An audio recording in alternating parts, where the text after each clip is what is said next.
जरा इमेजिन करो कि तुम्हारी जिंदगी उस समय पर कैसी हो जाएगी जब तुम एक सुबह आंख खोलो और तुम्हें पता चले कि तुम दुनिया के आखिरी मर्द बचे हुए हो। पर क्यों? असल में पिछले दिन धरती पर कुछ तो ऐसा बहुत ही खतरनाक हुआ था जिसने पूरी धरती पर मौजूद वाई क्रोमोसोम वाले सारे जीव यानी कि मेल्स को धरती से पूरी तरह से मिटा दिया। फिर बेशक से वो मेल बच्चे हो, आदमी हो या फिर बूढ़े, सारे के सारे उस अनजान कारण की वजह से मारे गए और कुल मिलाकर अब धरती के आखिरी जिंदा मर्द अब बस तुम हो। क्या तुम ऐसी सिचुएशन में खुद को संभाल पाओगे? और धरती से आदमियों के गायब होने के बाद धरती का क्या हाल होगा? और क्या औरतें आदमियों के गायब होने के बाद अपने और आदमियों के रोल को एक साथ हैंडल कर पाएंगी? ये सब जानने से पहले ये जानना जरूरी है कि अचानक दुनिया का ये हश्र कब और कैसे हुआ। असल में थोड़ी देर पहले व्हाइट हाउस में एक बहुत ही जरूरी मीटिंग की तैयारी चल रही थी जिसमें ओपोजिशन पार्टी की एक लीडर जेनिफर भी आई होती है। तब जेनिफर की असिस्टेंट उससे थोड़ी देर बात करने के बाद बाहर चली जाती है जहाँ पर उससे उसका बॉयफ्रेंड मिलने के लिए आया हुआ था और अभी तक सारी चीजें पूरी तरह से नॉर्मल थी। तब वो दोनों आपस में बातें कर ही रहे होते हैं कि तभी अचानक एक घोड़ा उनकी तरफ भागता हुआ आता है जिससे डरकर वो दोनों साइड में हो गए थे। पर इसके अगले ही पल उन्हें लाखों की तादाद में चूहे जमीन पर भागते हुए दिखाई देते हैं जिनमें से ज्यादातर तो आगे चले गए थे पर काफी सारे ऐसे भी थे जो खून की उल्टा कर वहीं पर मर गए थे। ये देखकर जेनिफर के असिस्टेंट और उसके बॉयफ्रेंड को कुछ भी समझ में नहीं आता और उसी दौरान जब व्हाइट हाउस के अंदर जेनिफर प्रेसिडेंट से बातें कर रही होती है तभी अचानक प्रेसिडेंट की नाक से खून निकलता है। उसका गला और उसका शरीर पूरी तरह से काला पड़ जाता है और अगले ही पल खून की उल्टी करके उसकी भी मौत हो जाती है। और इस बार सिर्फ प्रेसिडेंट ही नहीं बल्कि अगल बगल बैठे बाकी सारे आदमी भी खून की उल्टी करके मर गए थे।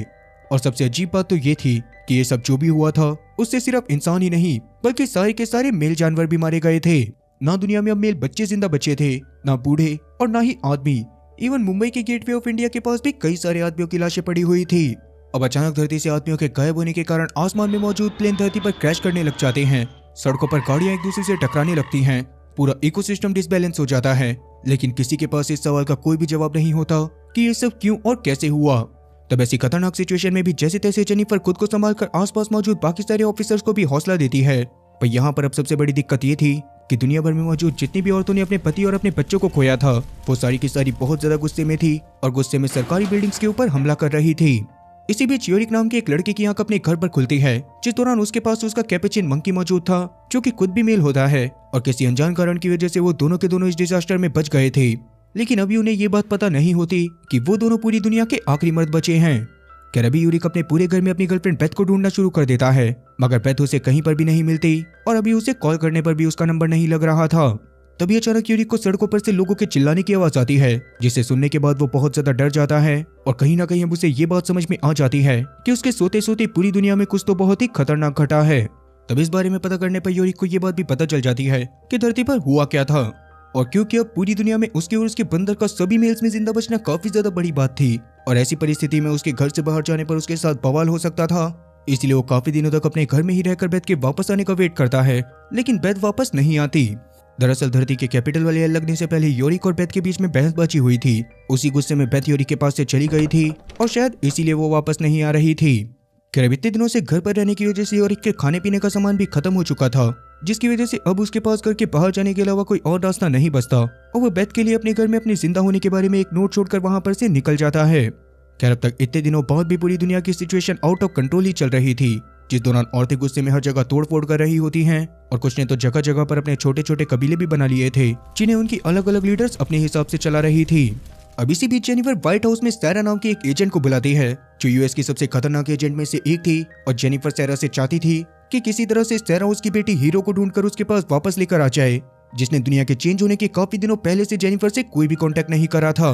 तब सारा भी हीरो को ढूंढने के लिए निकल जाती है जबकि वैसे तो हीरो एक रेफ्यूजी कैंप में थी जहां पर पैरामेडिक होने की वजह से वो लोगों की मदद कर रही थी और उसी दौरान उसकी नजर एक औरत के ऊपर पड़ती है जिसको देखने के बाद हीरो बहुत ज्यादा दुखी हो जाती है। असल में दुनिया के खत्म होने से पहले हीरो का उस औरत के पति के साथ चक्कर चल रहा था पर किसी बात की वजह से बहुत ज्यादा गुस्से में आने के कारण हीरो ने दुनिया बदलने के चंद सेकंड पहले ही उस आदमी को जान से मार दिया था।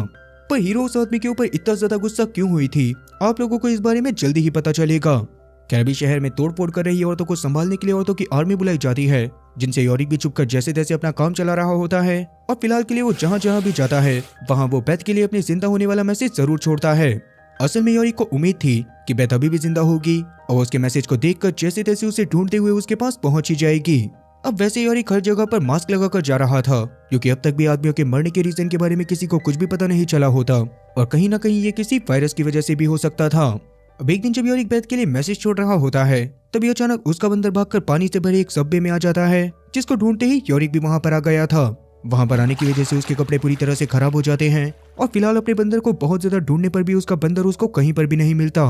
तब योरिक अपने कपड़ों को बदलने के लिए चुपके से एक लॉन्ड्री शॉप में चला जाता है, जहाँ पर उसके कपड़े चेंज करने से पहले ही उसके ऊपर कुछ औरतों की नजर पड़ जाती है और वो उसे देखकर इतना ज्यादा डर गई थी कि उन्होंने योरिक को गन पॉइंट पर ले लिया था। तब योरिक उन लोगों को जैसे तैसे शांत करवाता है और वो लोग भी योरिक को जान से ना मारकर उसे कपड़े देते हुए वहां पर से जाने के लिए कहती हैं, क्योंकि वो लोग जानती थी कि योरिक के पकड़े जाने पर उस पर तरह तरह के एक्सपेरिमेंट करके पता करने की कोशिश करी जाएगी कि बस वही अब तक जिंदा क्यों बचा है। तब योरिक भी उनका शुक्रिया करके अपने कपड़ों को चेंज करता है और सबवे में वापस आकर अपने बंदर को ढूंढने लग जाता है।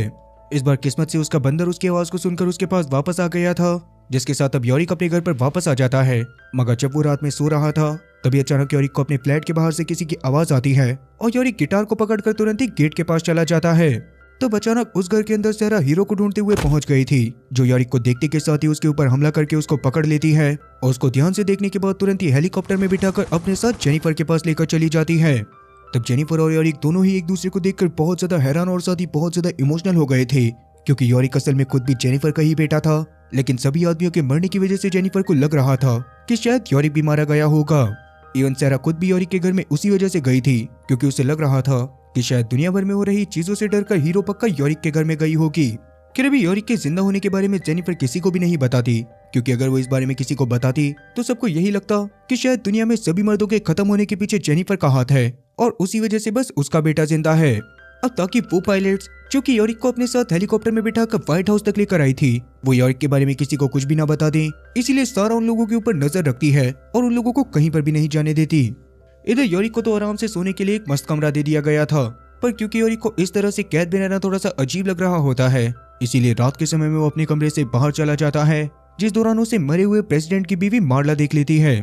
मार्ला प्रेसिडेंट के मरने के बाद काफी ज्यादा सदमे में चली गई थी और अभी उसकी नजर योरिक के ऊपर पड़ते ही वो उसका पीछा करना शुरू कर देती है। पर अभी वो इस बारे में किसी और को कुछ बता पाती उससे पहले ही वहां पर सहरा और साथ ही जेनिफर आकर सिचुएशन को संभालते हुए मार्ला को इस बात पर यकीन दिलवाते हैं कि सदमे की वजह से उसे किसी आदमी को देखने का वहम हुआ है। इतना बोलकर वो मार्ला को वहां पर से लेकर चले गए थे, लेकिन अब जेनिफर को ये बात तो समझ आ गई थी कि वो योरिक को इस तरह से व्हाइट हाउस में तो नहीं रख सकती, और क्योंकि कहीं ना कहीं जेनिफर खुद भी जानना चाहती थी कि दुनिया में जो हुआ है उसमें बस योरिक और उसका बंदा ही सर्वाइव क्यों कर पाए, इसीलिए वो सहरा से योरिक को डॉक्टर एलिसन के पास बोस्टन में लेकर जाने को कहती है, जो योरिक के जिंदा होने के बारे में किसी और को बताए बिना उसके ऊपर छोटी मोटी सी रिसर्च कर सकती थी, जिससे योरिक को भी नुकसान नहीं होता और दुनिया में हो रही चीजों के बारे में जेनिफर को भी पता चल जाता। तब इस पर सहरा मान जाती है और योरिक को एक गाड़ी के पीछे कपड़े से ढककर अपने साथ एक हेलीकॉप्टर के पास लेकर जाती है, जिसको वो खुद उड़ाने वाली थी, और उनके साथ में ही एक दूसरे हेलीकॉप्टर से वो दोनों पायलट भी आ रही थी जो योरिक को पहले व्हाइट हाउस तक लेकर आई थी।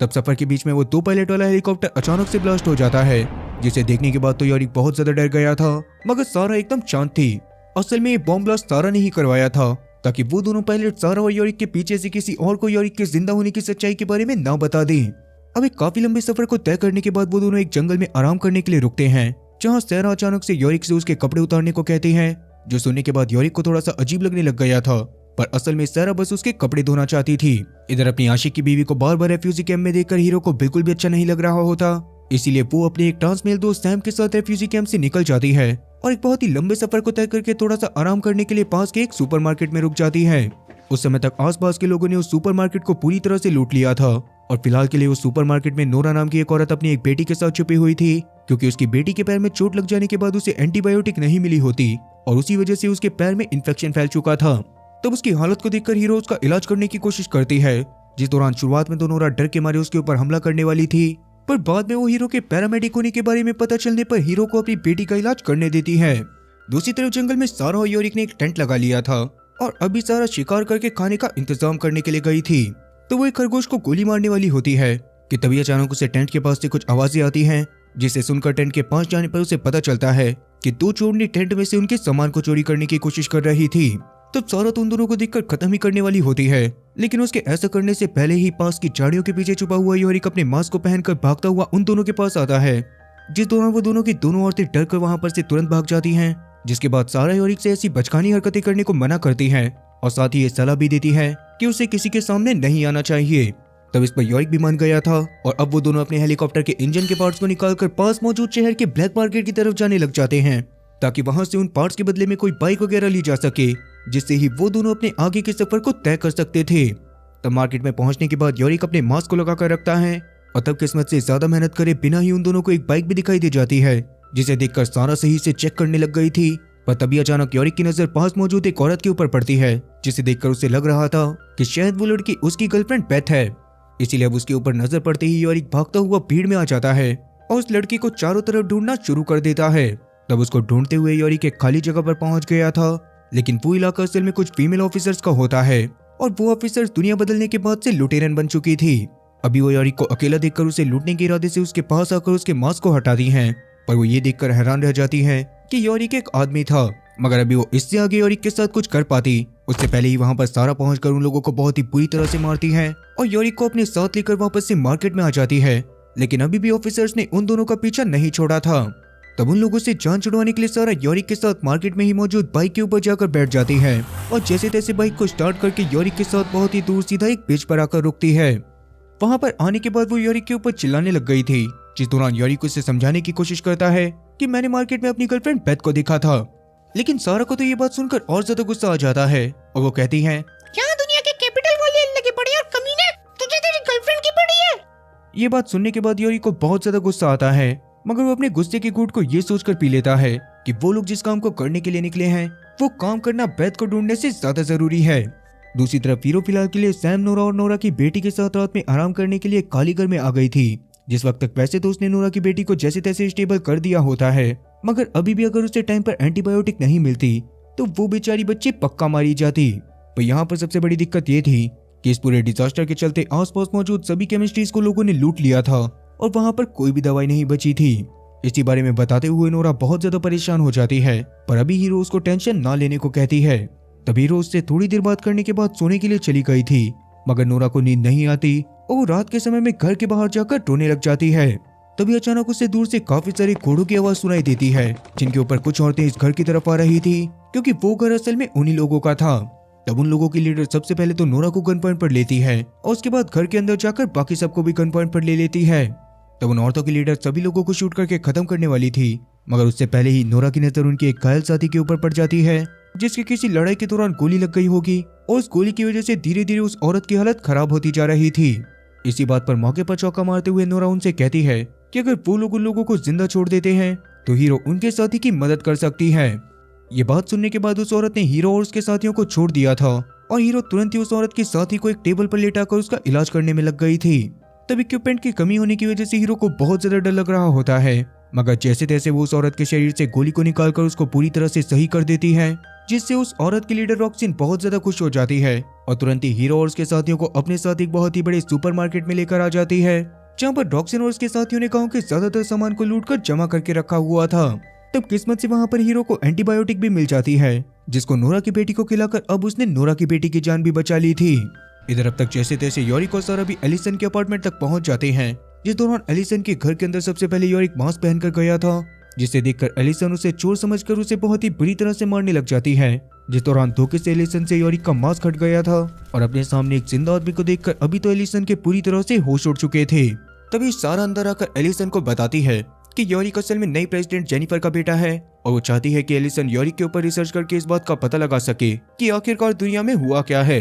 तब ये काम करने के लिए एलिसन मान तो जाती है, मगर रिसर्च करने के लिए बोस्टन में उसके पास इक्विपमेंट मौजूद नहीं होते, क्योंकि एक तरह से डीएनए इंजीनियरिंग पर काम करने से सरकार ने बैन लगाया हुआ था और ऐसे में पूरी दुनिया के अंदर सिर्फ एक ही लैब थी जहां पर मौजूद इक्विपमेंट की मदद से यॉरिक के ऊपर रिसर्च करी जा सकती थी। वो लैब सैन फ्रांसिस्को में होती है और इसका मतलब कि एलिसन को यॉरिक को लेकर वहां पर जाना पड़ेगा और वहां पर बिना जाए कुछ भी नहीं होगा। तब सारा एलिसन की बात को मान जाती है, लेकिन इसके बाद उसने साइड में जाकर अचानक से अपने उस रेडियो को तोड़ दिया था जिसकी मदद से वो जेनिफर से कांटेक्ट करा करती थी। असल में सारा को जेनिफर के ऊपर पूरी तरह से भरोसा नहीं होता और उसे पहले वाले प्रेसिडेंट के ऊपर ज्यादा भरोसा था और कहीं ना कहीं सारा का मानना था कि अगर वो जेनिफर से यॉरिक को सैन फ्रांसिस्को ले जाने वाली बात की परमिशन मांगेगी तो जेनिफर इसके लिए मना कर देगी। लेकिन इंसानों की भलाई के लिए यॉरिक का सैन फ्रांसिस्को जाना बहुत ज्यादा जरूरी था, इसीलिए आगे के फैसले सारा खुद लेना चाहती थी। अभी रेडियो को डिस्ट्रॉय करने के बाद जब सारा उस रेडियो को देख रही होती है तभी अचानक से वहाँ पर यॉरिक भी आ जाता है और सारा उसके सामने बहाना बनाती है कि उन लोगों का रेडियो खराब हो गया है और उसे बाहर जाकर पहले किसी रेडियो की मदद से जेनिफर से बात करके सैन फ्रांसिस्को जाने की परमिशन लेनी पड़ेगी और उसके बाद ही वो अपने सफर के लिए निकल पाएंगे। तब यॉरिक को भी इस बात पर भरोसा हो जाता है और सारा भी उसको अपनी बातों पर पूरी तरह से भरोसा दिलाने के लिए थोड़ी देर के लिए एलिसन के घर से बाहर चली जाती है। अब दूसरी तरफ व्हाइट हाउस में सारा से कांटेक्ट ना हो पाने की वजह से जेनिफर काफी ज्यादा परेशान थी और अभी उसे लग रहा था कि बोस्टन की तरफ जाने वाले हेलीकॉप्टर में से जो हेलीकॉप्टर ब्लास्ट हुआ था उसमें शायद सारा और यॉरिक ही थे। पर तभी अचानक उसकी असिस्टेंट उसके पास आकर उसको बताती है कि उस हेलीकॉप्टर के पास बस 2 पायलट की लाश मिली है। जो बात सुनने के बाद जेनिफर और ज्यादा खुश होने के साथ साथ थोड़ा सा परेशान भी हो जाती है क्योंकि वो इस बात को समझ चुकी थी कि उन दोनों पायलट को सारा ने ही जान से मारा होगा ताकि वो यॉरिक की सच्चाई के बारे में किसी और को ना बता सके। पर इसमें परेशान होने वाली बात ये थी कि अगर सारा जेनिफर से बिना पूछे इन दोनों पायलट को जान से मार सकती है तो पता नहीं वो यॉरिक के साथ क्या ही करेगी। अभी जेनिफर इस बारे में सोच ही रही थी कि तभी अचानक व्हाइट हाउस में रेजिना ओलिवर आ जाती है जो मरने वाले प्रेसिडेंट के बाद उसकी पार्टी की प्रेसिडेंट बनने के लिए दूसरी कैंडिडेट थी। इसी वजह से अभी भी उसका मन जेनिफर को प्रेसिडेंट की गद्दी से हटाकर खुद प्रेसिडेंट की गद्दी पर बैठने का था, जिसके लिए वो आते ही चाल चलना शुरू कर देती है और पहले वाली प्रेसिडेंट की बेटी किम्बरली से इस बारे में बात करके किम्बरली को अपनी तरफ कर लेती है। दूसरी तरफ सारा फिलहाल के लिए यॉरिक और एलिसन से रेडियो ढूंढने का बहाना करके एक घर के पास आ गई थी जिसके अंदर वो बंदूक लेकर अंदर जाती है क्योंकि पहले वाले प्रेसिडेंट ने उसको अंदर रहने वाली औरत को जान से मारने के लिए कहा था। मगर अंदर मौजूद औरत के ऊपर जैसे ही सारा हमला करती है वैसे ही वो औरत भी सारा से लड़ाई करने लग गई थी और अभी वो दोनों ही बहुत ज्यादा कोशिश करने के बावजूद भी एक दूसरे को हरा नहीं पा रही होती। तब वो दोनों एक दूसरे को जमीन पर पटक कर एक दूसरे के ऊपर अपनी अपनी बंदूक तान देते हैं। मगर बाद में सारा को उस औरत से बात करके पता चलता है कि असल में वो औरत भी सारा की तरह ही एक एजेंट है जिसको भी पहले वाले प्रेसिडेंट ने इस घर में मौजूद औरत को जान से मारने के लिए कहा था। एक दूसरे से ये बात जानने के बाद वो दोनों की दोनों बहुत ज्यादा हैरान रह जाती हैं मगर उन्हें समझ में नहीं आता कि प्रेसिडेंट ने उन दोनों को एक ही औरत को जान से मारने के लिए क्यों कहा था। ये राज भी उसी के साथ चला गया सर। क्या वहीं दूसरी तरफ यॉरिक के घर में एलिसन यॉरिक के साथ बंद होकर पूल खेल रहा होता है जिस दौरान ही एलिसन उसे बताती है कि उसे इस बात की कोई भी श्योरिटी नहीं है कि सैन फ्रांसिस्को में जाके यॉरिक के ऊपर रिसर्च करने से उसे मर्दों के खत्म होने के कारण के बारे में पता चलेगा भी या फिर नहीं। पर क्योंकि ऐसा करने के अलावा उन लोगों के पास कोई और रास्ता नहीं होता इसी वजह से वो इसी प्लान में आगे बढ़ने का फैसला करते हैं। इतने में ही वहाँ पर सारा भी पहुंच जाती है जिसने यॉरिक और एलिसन से वापस से झूठ बोला था कि उसकी जेनिफर से बात हो गई है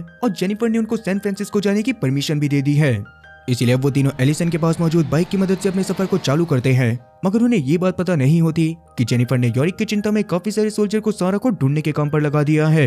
इन सारी बातों से अनजान वो तीनों अभी भी अपने सफर पर बढ़ते जा रहे थे जिस दौरान रात के समय में वो लोग कुछ लोगों को कैंडल लेकर कहीं पर जाते हुए देखते हैं जिन्हें देखने के बाद यॉरिक भी उनके पीछे पीछे चला गया था। उस जगह पर पहुंचने के बाद वो वहां के माहौल को देखकर अपने मास्क को अपने आप हटा लेता है क्योंकि उस जगह पर बहुत सारे ट्रांसमैन मौजूद थे जिसका मतलब कि यॉरिक वहां पर बिना मास्क के रह सकता था। इसीलिए अब यॉरिक भी बिना मास्क के वहां पर इधर उधर घूमना शुरू कर देता है जिस दौरान सारा उसके पास फिर से आकर उसको डांटने लग गई थी। पर तभी अचानक से वहां पर कुछ ऑफिसर भी सारा को ढूंढते हुए पहुंच जाते हैं जिन्हें देखने के बाद सारा पास के एक चर्च में एलिसन और यॉरिक को अपने साथ ले जाकर छुपने के लिए आ जाती है।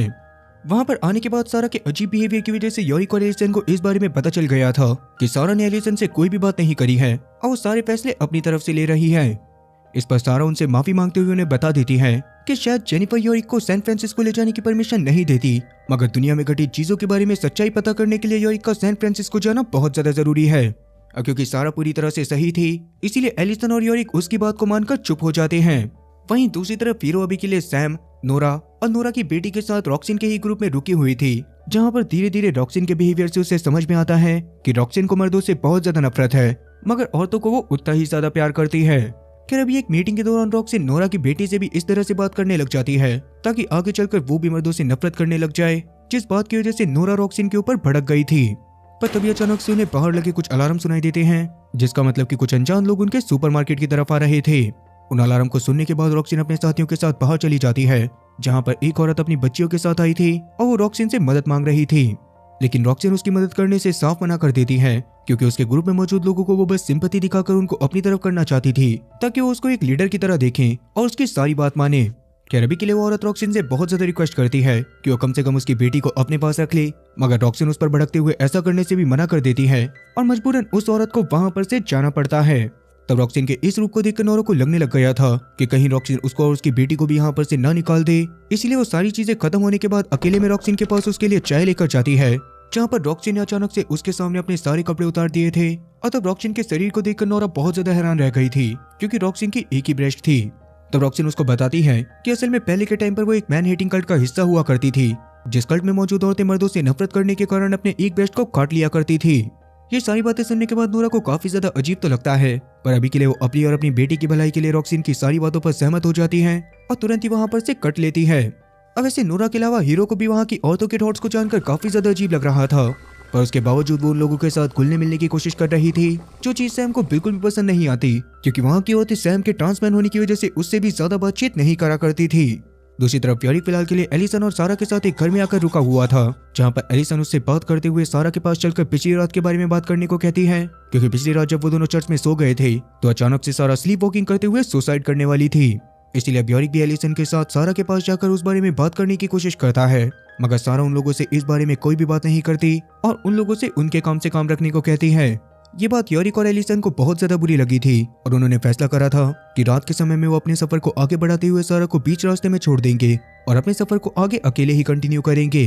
वहीं दूसरी तरफ व्हाइट हाउस में मौजूद मिलिट्री की कमांडिंग लीडर को उन तीनों की लोकेशन के बारे में पता चल जाता है, और जैसा कि वो लोग सारा को पकड़ना चाहते थे, इसीलिए रात के अंधेरे में वो उसके ऊपर हमला करने का फैसला करते हैं। इस बारे में जेनिफर को पता चलने पर वो बहुत ज्यादा डर गई थी, क्योंकि वो इस बात को जानती थी कि ऐसे में मिलिट्री वाले उसके बेटे को भी पकड़ लेंगे, इसीलिए वो सारा के ऊपर हमला करने से मना करती है। मगर अब तक तो मिलिट्री की कमांडिंग ऑफिसर ने अपने काफी सारे साथियों को उन तीनों के पीछे भेज दिया था।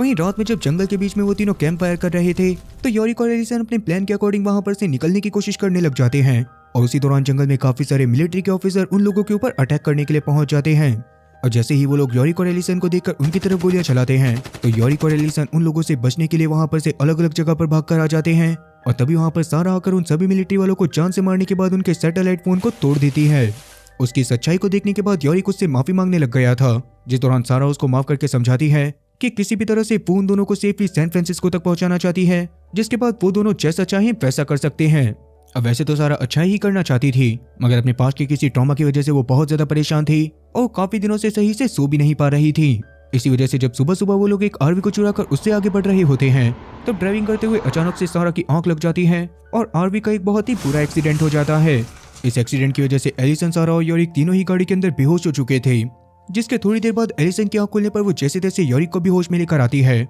मगर जब वो ड्राइविंग सीट पर जाकर सारा को चेक करते हैं तो सारा वहां पर मौजूद ही नहीं थी। तभी अचानक एलिसन को दूर से कुछ गाड़ियां आती हुई दिखाई देती हैं, जिन्हें देखने के बाद एलिसन उनसे मदद मांगने की कोशिश करने लग गई थी, मगर उन लोगों ने तो एलिसन के पास आकर उसे तुरंत ही गन पॉइंट पर ले लिया था। अब ऐसे जिन सोल्जर्स ने सारा को पकड़ने के लिए पिछली रात उनके ऊपर हमला करा था, उनमें से कुछ सोल्जर्स जिंदा बच गए थे और उन्होंने व्हाइट हाउस में जाकर सभी लोगों को बता दिया था कि उन्होंने अपनी आंखों से सारा के साथ में एक जिंदा आदमी को देखा है, जिसके पास एक बंदर भी था। तब उनकी बातों को सुनने के बाद जेनिफर इस बात को बदलने की कोशिश करती है कि उन लोगों ने पक्का किसी ट्रांसमैन को देखा होगा, क्योंकि सारे आदमी तो पहले ही मारे जा चुके हैं।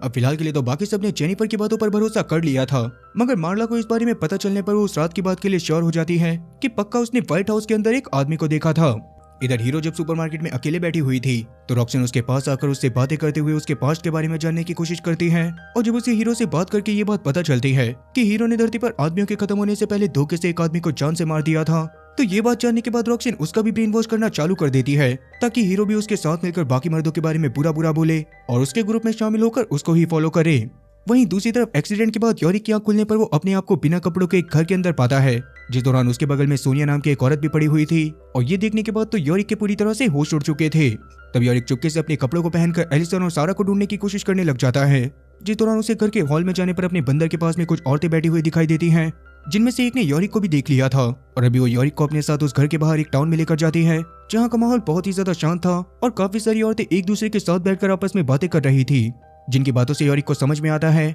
कि उन्होंने ही सारा और एलिसन को भी पास की एक दूसरी बिल्डिंग में रखा हुआ है। वो बस सारा की हालत को देखकर उसकी मदद करने के इरादे से उसको अपने साथ लेकर आए थे, मगर सारा लड़ाई में बहुत ज्यादा तेज थी और उन्हें ऐसा लग रहा था कि एलिसन और सारा यॉरिक को किडनैप करके अपने साथ कहीं पर लेकर जा रही हैं। इसी वजह से उन्होंने सारा को एक कमरे में बंद करके रखा हुआ था और एलिसन भी उसी के बगल वाले कमरे में कैद थी। तब एलिसन तो फ्री होने के लिए जोर जोर से दरवाजा पीट रही होती है, मगर सारा अभी भी सो रही थी और उसे अपने सपने में अपनी पास्ट लाइफ के ट्रॉमा वाले विजन्स दिखाई दे रहे थे। उन विजन्स के दौरान ये बात समझ में आ रही थी कि बचपन में सारा ने अपनी फैमिली को एक कार एक्सीडेंट के दौरान खो दिया था, जिसके बाद से ही वो अपने परिवार की एक आखिरी मेंबर बची थी, पर बाद में कुछ लोग उसे अपने साथ उठाकर ले गए थे और उसे मार पीट कर बहुत ज्यादा टॉर्चर करने के बाद एक ऐसी किलिंग मशीन बनाया गया था जिसके अंदर कोई भी इमोशन नहीं थे। यही सारी चीजें सपने में देखने के बाद जब सारा घबरा कर उठती है तो खुद भी अपने आप को कैद में देखकर वहां पर से निकलने के बारे में सोचने लग जाती है, मगर अभी उसे बाहर निकलने का कोई भी रास्ता समझ नहीं आता। वहीं जेनिफर फिलहाल के लिए व्हाइट हाउस के बाहर मौजूद भड़की हुई औरतों के पास जाकर उन्हें स्पीच देते हुए शांत करवाने की कोशिश कर रही थी। जिस दौरान अचानक से उसकी नजर एक जाने पहचाने चेहरे के ऊपर पड़ती है, जिसको देखने के बाद वो तुरंत ही उस औरत को आगे आने के लिए बोलती है। और वो औरत असल में कोई और नहीं बल्कि यॉरिक की गर्लफ्रेंड बेथ थी। तब जेनिफर से बात करते हुए वो उसको बताती है कि यॉरिक से लड़ाई करने के बाद उसका एक एक्सीडेंट हो गया था और इतने दिनों से वो हॉस्पिटल में कोमा में थी। तब उसकी सारी परिस्थिति को जानने के बाद जेनिफर उसे अपने साथ व्हाइट हाउस के अंदर लेकर चली जाती है और दुनिया की हालत सुधरने तक उसे वहीं पर रखने का फैसला करती है। लेकिन बेथ को तो वहां पर आने का कोई और ही मकसद लग रहा था, क्योंकि वो जेनिफर से बात करने के बाद किम्बरली से बातें करते हुए व्हाइट हाउस की सिक्योरिटी सिस्टम के बारे में जानने की कोशिश कर रही थी। जिस दौरान बेवकूफ किम्बरली उसे सारी चीजें बता भी देती है। उसी वक्त अचानक से मार्ला उन लोगों के सामने आकर जेनिफर को उल्टा सीधा बोलने लग जाती है, क्योंकि उसे समझ में आ गया था कि दुनिया का जिंदा बचा हुआ आखिरी आदमी असल में जेनिफर का बेटा यॉरिक है। पर जेनिफर इस बात को बाकी सबसे छुपाना चाहती है। तब इस बात को सुनने के बाद तो बेथ के भी पूरी तरह से होश उड़ गए थे, पर अभी जेनिफर इस बात को जैसे तैसे वापस से संभाल लेती है। अब इसके बाद रात के समय में जेनिफर एक बार वापस से बेथ से मिलने के लिए जाती है, जिस दौरान बेथ से बात करके उसे पता चलता है कि बेथ असल में बस वहां पर जेनिफर के हालचाल पूछने के लिए आई थी और अभी वो अपने कुछ दोस्तों के साथ रह रही है जिनके पास उसे वापस जाना पड़ेगा। तब जेनिफर भी उसको आखिरी बार हक करके उसे वहां पर से जाने की परमिशन दे देती है और खुद भी सोने के लिए चली जाती है। पर जैसा कि आज किसी ने मार्ला की बातों पर भरोसा नहीं करा था, इसीलिए मार्ला व्हाइट हाउस की छत पर जाकर वहां से कूदकर अपने आप को खत्म कर लेती है, जिस बारे में पता चलने पर किम्बरली को बहुत ज्यादा गुस्सा आ गया था और अब तो वो किसी भी हालत में जेनिफर को उसकी गद्दी से हटाना चाहती थी। इधर उस औरतों वाले टाउन में यॉरिक ने अब तक बाकी सबको भी एलिसन और सारा की सच्चाई के बारे में बताकर उन्हें फ्री करवा लिया था। जिस दौरान सारा की हालत को देखकर सभी लोग उसका बहुत ज्यादा ध्यान रखने लग गए थे और रात में मिलकर सारे जने पार्टी करने लग गए थे। अब उस पार्टी के दौरान सब लोग बहुत ज्यादा एंजॉय करते हैं और तभी यॉरिक को ये बात भी पता चलती है कि पहले के टाइम पर वो सारी की सारी औरतें पास के एक जेल में कैदी हुआ करती थी, पर दुनिया का इकोसिस्टम बदलने के बाद वो जैसे तैसे अपने आप को फ्री करके वहां पर से इस टाउन में रहने के लिए आ गई थी। अब इसके अगले दिन जब रॉक्सिन के बेस वाली जगह पर सब लोग शूटिंग प्रैक्टिस कर रहे होते हैं, तभी नोरा को एक औरत से बात करके पता चलता है कि रॉक्सिन नोरा उसकी बेटी को जल्दी ही सुपरमार्केट से निकालने वाली है। इस बारे में पता चलने पर नोरा परेशान होते हुए थोड़ी देर बाद रॉक्सिन के पास इस बारे में बात करने के लिए जाती है, जिस दौरान रॉक्सिन का ये कहना था कि उसे मर्दों से नफरत करने वाली औरतें चाहिए, ना कि कोई ऐसी कमजोर माँ जो कि बस अपनी बच्ची के बारे में सोच रही है। ये बात सुनने के बाद नोरा को बहुत ज्यादा गुस्सा आता है और अभी वो रॉक्सिन की ऐसी कमजोरी पता करने के बारे में लग जाती है, जिससे वो रॉक्सिन को ब्लैकमेल करके रॉक्सिन को उन लोगों को वहां पर से निकालने से रोक सके।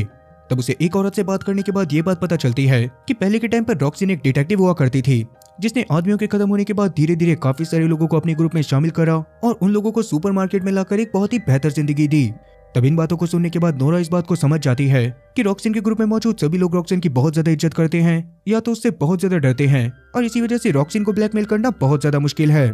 इसीलिए फिलहाल के लिए नोरा सैम के पास जाकर उससे वहां पर से साथ में निकलने के लिए पूछती है, जिस पर सैम भी मान गया था और वो हीरो को भी अपने साथ लेकर जाना चाहता था। मगर उसके हीरो के पास जाकर इस बारे में बात करने पर हीरो उसके ऊपर भड़क जाती है और उसके साथ जाने से मना कर देती है, क्योंकि रॉक्सिन अब तक हीरो का इतना ज्यादा माइंड वॉश कर चुकी थी कि हीरो अपने भाई यॉरिक तक से नफरत करने लग गई थी। ये बात सुनने के बाद सैम को बहुत ज्यादा बुरा लगता है और हीरो को समझाने की कोशिश करता है कि मैं तुमसे बहुत ज्यादा प्यार करने लग गया हूँ, लेकिन हीरो को तो अब रॉक्सिन के अलावा कुछ भी दिखाई ही नहीं दे रहा था।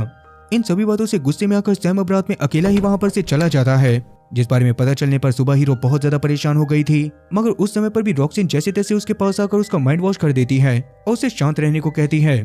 इसके बाद रात के समय में रॉक्सिन एक लीडर की तरह अपने साथियों के साथ पार्टी करने लग गई थी, जिस दौरान नोरा साइड में बैठकर अपनी बेटी को बहुत ही ध्यान से देख रही होती है, क्योंकि उसे ये बात पता थी कि आज नहीं तो कल रॉक्सिन उसको और उसकी बेटी को यहाँ पर से निकाल देगी और उसके बाद उन्हें छोटी छोटी चीजों के लिए भी तरसना पड़ेगा। यही सारी बातें सोचते हुए नोरा को इतना ज्यादा गुस्सा आ जाता है कि रात में सभी लोगों के सोने के बाद वो सुपरमार्केट में मौजूद सभी खाने पीने की चीजों में आग लगा देती है, जिस दौरान सभी लोग जैसे तैसे सुपरमार्केट से निकलकर बाहर आ गए थे, पर उनके खाने पीने का ज्यादातर सामान जल चुका था। तो किस्मत से किसी को ये बात पता नहीं चली होती कि ये सब नोरा ने करा है। और फिर जब अगले दिन सारे के सारे लोग सुपरमार्केट के सामने बहुत ज्यादा उदास बैठे होते हैं, तो नोरा हीरो के पास जाकर उसे समझाने की कोशिश करती है कि शायद अब उसे यहाँ पर से निकल के अपनी माँ जेनिफर को ढूंढना चाहिए, लेकिन इतना ज्यादा ब्रेन वॉश होने की वजह से हीरो ने इसके लिए भी मना कर दिया था और वो अभी भी रॉक्सिन का ही साथ देना चाहती थी। तब इस बात से उदास होकर नोरा वहां पर से पास की एक लेक के पास चली जाती है, जहां पर उसे पुलिस वाले की एक गाड़ी दिखाई दी थी और उस गाड़ी को चेक करने पर नोरा को उसके अंदर रॉक्सिन का एक आईडी कार्ड मिला था, जिससे उसके सामने रॉक्सिन का एक बहुत ही भयानक सच आता है। असल में पहले के टाइम पर रॉक्सिन कोई डिटेक्टिव वगैरह नहीं हुआ करती थी। वो पहले के टाइम पर उस सुपरमार्केट में एक एम्प्लॉय की तरह काम करा करती थी, जहां पर अब तक उसने बाकी सारी औरतों को रोक कर रखा हुआ था। इसका मतलब कि उसने अपने आप को ग्लोरीफाई करने के लिए बाकी सारी औरतों के सामने भी झूठ बोला था जिस बारे में पता चलने पर नोरा जाकर रॉक्सिन के पास उसे ब्लैकमेल करती है और उसी वजह से रॉक्सिन के पास भी नोरा और उसकी बेटी को अपने पास बहुत ही अच्छे से रखने के अलावा कोई और रास्ता नहीं बचता। वहीं दूसरी तरफ सारा भी अपनी सारी की सारी इंजरी से रिकवर करती जा रही थी, जिस दौरान वो बहुत ही अच्छे से ट्रेनिंग कर रही होती है, पर इसके बावजूद उसे बीच बीच में उसके 5 के विजन परेशान करा करते थे।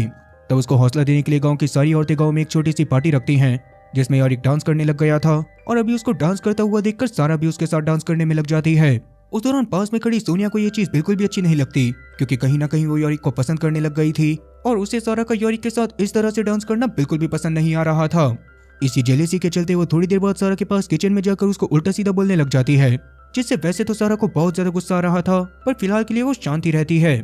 दूसरी तरफ जैसा कि रॉक्सिन और उसके साथियों के पास खाने पीने की सप्लाई कम पड़ गई थी, इसी वजह से वो सुपरमार्केट के एरिया से निकलकर आसपास मौजूद बने छोटे छोटे ग्रुप के ऊपर हमला करके उनके खाने की सप्लाई को छीनने लग जाते हैं, जिससे सच में रॉक्सिन को बहुत ज्यादा पावरफुल महसूस हो रहा था। और फिलहाल के लिए उसने फैसला कर लिया था कि अब वो लोग किसी एक जगह पर ना रुककर अलग अलग जगह पर जाकर इसी तरह से लोगों से खाने की सप्लाई को छीनेंगे, ताकि उनकी जिंदगी में एडवेंचर बरकरार रहे।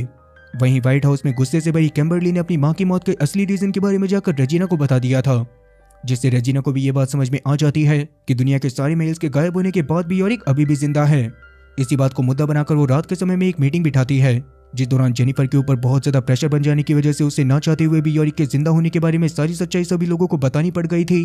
और अब ये बात जानने के बाद व्हाइट हाउस में मौजूद किसी भी इंसान को जेनिफर के ऊपर भरोसा बिल्कुल भी नहीं था। तब रेजिना उस समय पर अपने आप को नया प्रेसिडेंट घोषित कर देती है, पर तभी अचानक बेथ और उसके काफी सारे साथी व्हाइट हाउस के ऊपर हमला करके वहां पर मौजूद सभी लोगों को अपना बंदी बना लेते हैं, क्योंकि असल में बेथ भी बाहर मौजूद भड़की हुई औरतों में से एक थी और वो व्हाइट हाउस के ऊपर हमला करके अंदर हो रही सभी चीजों को अच्छे से जानना चाहते थे, क्योंकि उन्हें लग रहा था कि शायद दुनिया में सभी आदमियों के मरने के कारण को सरकार उनसे छुपाना चाहती है। अब उस समय पर जेनिफर की शक्ल को देखने के बाद बेथ नहीं चाहती थी कि उसके साथी जेनिफर को कोई नुकसान पहुंचाए, पर किस्मत से जेनिफर के कुछ बोलने से पहले ही रेजिना ये बात बोल देती है कि अब मैं प्रेसिडेंट हूँ। जो बात सुनने के बाद बेथ के साथी पहले तो उससे काफी सारे सवाल करने की कोशिश करते हैं, पर जब रेजिना उनमें से किसी बात का जवाब नहीं दे पाती तो बेथ के एक साथी बहुत ज्यादा गुस्से में आकर उसे शूट करके खत्म कर देती है।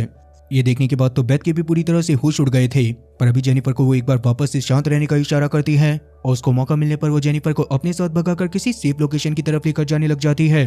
दूसरी तरफ रॉक्सिन के ग्रुप के साथ रहकर धीरे धीरे हीरो को ये बात तो समझ में आने लग गई थी कि रॉक्सिन अच्छी इंसान नहीं है, इसीलिए उसने रॉक्सिन के ग्रुप को छोड़ने का फैसला कर लिया था, पर उसे डर था कि रॉक्सिन को इस बारे में पता चलने पर रॉक्सिन उसको जान से मार देगी। खैर इसी बीच रॉक्सिन के ग्रुप को इस बारे में पता चलता है कि अभी वो जिस जगह पर आए हुए थे वहीं पर पास में ही एक टाउन था और शायद वहां पर एक जिंदा आदमी मौजूद है। इस बारे में रॉक्सिन को पता चलने पर वो अपने साथियों के साथ उस टाउन के ऊपर हमला करके उस आदमी को जान से मारने का फैसला करती है, जिसके लिए शुरुआत में रॉक्सिन और हीरो तो तैयार नहीं हो रहे थे, मगर ना चाहते हुए भी उन्हें रॉक्सिन की ये बात माननी पड़ जाती है। अब वो गांव असल में कोई और गांव नहीं बल्कि वही गांव था जहां पर फिलहाल के लिए यारिक और उसके साथी रुके हुए थे। अभी रॉक्सिन और उसके साथियों के वहां पर आने के बारे में किसी को कुछ भी पता नहीं होता और अभी तो यारिक सोनिया के साथ अपने घर पर मौजूद था।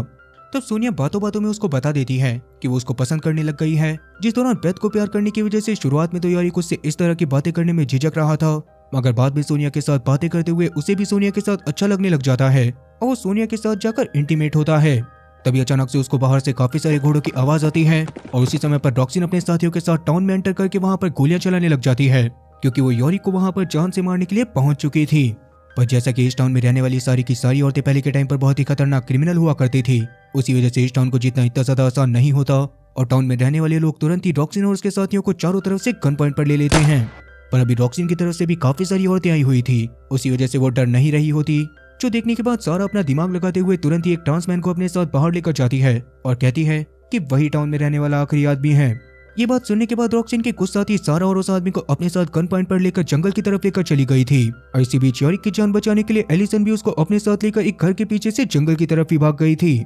वहीं अब तक बाहर हो रहे शोर शराबे को सुनकर क्रिमिनल वाले टाउन की लीडर भी बाहर आ जाती है और रॉक्सिन के ऊपर गन तान देती है। उस दौरान मेयर के लोगों ने रॉक्सिन के लोगों को जान से मारना शुरू कर दिया था, जो देखकर रॉक्सिन के लोग डरकर वहां पर से भागना शुरू कर देते हैं। इससे रॉक्सिन को बहुत ज्यादा गुस्सा आता है और वो अपने साथियों के साथ भागकर एक पूल एरिया में आ जाती है, जहां पर आने के बाद वो सभी लोगों के सामने नोरा के लड़ाई के बीच में से भागने की वजह से उसे उल्टा सीधा बोलने लग गई थी, जिससे नोरा को इतना ज्यादा गुस्सा आता है कि वो रॉक्सिन को शूट करके वहीं पर खत्म कर देती है। लेकिन अब तक बाकी सबको भी ये बात तो समझ में आ जाती है कि रॉक्सिन बस अपने आप में ताकतवर फील करने के लिए उन लोगों का इस्तेमाल कर रही थी, इसी वजह से वो भी नोरा को कुछ भी नहीं कहती। वहीं दूसरी तरफ हीरो फिलहाल के लिए अपने घोड़े पर बैठकर यारिक, सोनिया और एलिसन का पीछा कर रही होती है, जिस दौरान शुरुआत में तो वो तीनों भी उससे बचकर भाग रहे होते हैं, मगर जैसे ही यॉरिक और हीरो एक दूसरे को पहचानते हैं तो वो बहुत ज्यादा इमोशनल होते हुए एक दूसरे के पास आने लग जाते हैं। पर जैसा कि अभी के लिए सोनिया को हीरो के बारे में कुछ भी नहीं पता था, इसी वजह से वो हीरो के हाथ पर शूट करके उसे घोड़े से नीचे गिरा देती है, जिस दौरान यॉरिक उसे आगे गोली न चलाने को कहकर खुद हीरो के पास जाकर उसे संभालने लग जाता है।